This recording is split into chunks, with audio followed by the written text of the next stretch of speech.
Ikú olójijì má pa ọ́, àrùn olójijì má ṣe.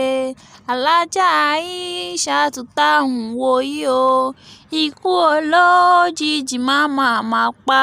Óyá Aládùkẹ́ o, Aládùkẹ́ ẹ̀yin fúnjowó ọlọ́pọ̀ ẹwà Aládùkẹ́. Mama Fatia, Mama Habibu, Aládùkẹ́, Mama Abdulbaki, Mama Fatai, Aládùkẹ́ kíkú má pa Aládùkẹ́ mi. Aládùkẹ́ kí n má fojú sunkún rẹ ìyá mi Aládùkẹ́. Aishatu ni mò ń pè tán ẹ̀rẹ́ adé lóye orí ọba ìrùkẹ̀rẹ́ lóye o. Ọmọ ọbẹ̀ ìran ọbẹ̀ níbẹ̀ ṣu àtẹ̀pẹ́ lẹ́sẹ̀ ń tẹ̀nà.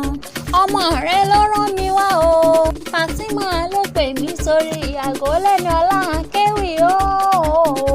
Òní ní sọjọ́ ìbí ìyá mi kórìjọ pẹ́ láyé. Orí àjò ògbó orí àjò tọ́ wá pẹ́ láyé wá tágbàlagbà á ṣe. Ẹ̀ẹ́rí gángan Fatima tún ní ìbò ọdẹ láwọn bàbá tó bí ọlọ́mọ Ìlọrin nílé o. Èrò tí bá rè bẹ́ẹ̀ kó má sáfara. Orí àfọ̀njẹ́ ẹnu dùn juyọ̀ tí ń jẹ́ mọ́rílé wá. Ìlọrin bó ti tóbi tán wọn ò léegun. Ẹ̀sìn léegun lé àwọn bàbá ẹ̀yìn. Sàró lọ́tún á máa yọ lọ́sì ni. Máa kéwú pẹ̀rú ní ọmọ ṣàdúrà gbọ́rẹ́ o. Ọmọ àṣàlùwà ládé wákà tí mo fẹ́ mọ̀ bọ̀ lọ́dọ̀ mi.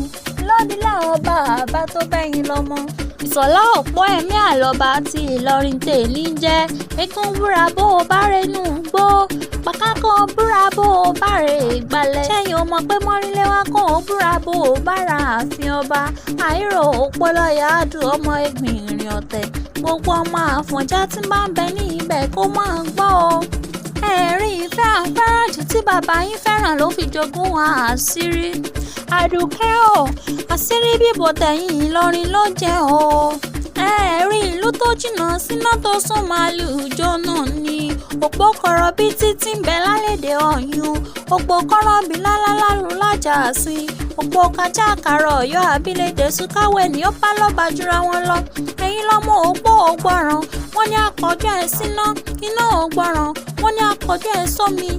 Omi ògbọ̀ràn, wọ́n ní àfipọ̀n tí tó burú ńlẹ̀ yín o. Ọtí tó burú ògbọ̀ràn bàbá yín ní àfọ̀mọ́ tó lè mu. Ọmọ wo ló lè tó ògbọ̀ràn lóde Ọ̀yọ́ ilé Àdùkẹ́ o. Àfọ̀njá ògbọ̀ràn, ẹ̀ẹ́rí Àfọ̀njá ògbọ̀ràn, wọ́n ní akọjú ọmọ mọ́rílé wá sógun. Mẹ́bógun náà l'Àfọ̀njá lọ́lọ́lọ́ tí ó padà àdémọ́ ló fi tẹ̀lú Ìlọrin dó. Ìlọrin fi ń jà fún ǹjẹ́ ẹnu dùn juyọ̀ tí ń jẹ́ mọ́rí. Àsọdúnmọ́dún á wá àsọdúnmọ́dún o.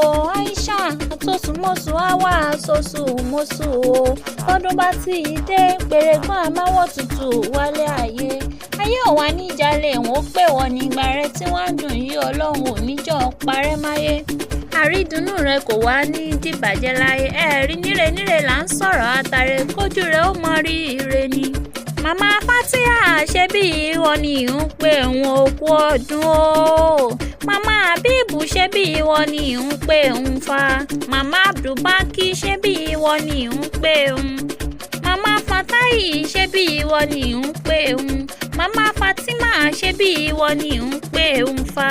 Ṣé báwọn ọmọ rẹ náà ni kó mọ́mọ́ sọ́mọ yẹ̀yẹ́ láàrin wọn olóríire ọmọ ni wọ́n ń ṣe.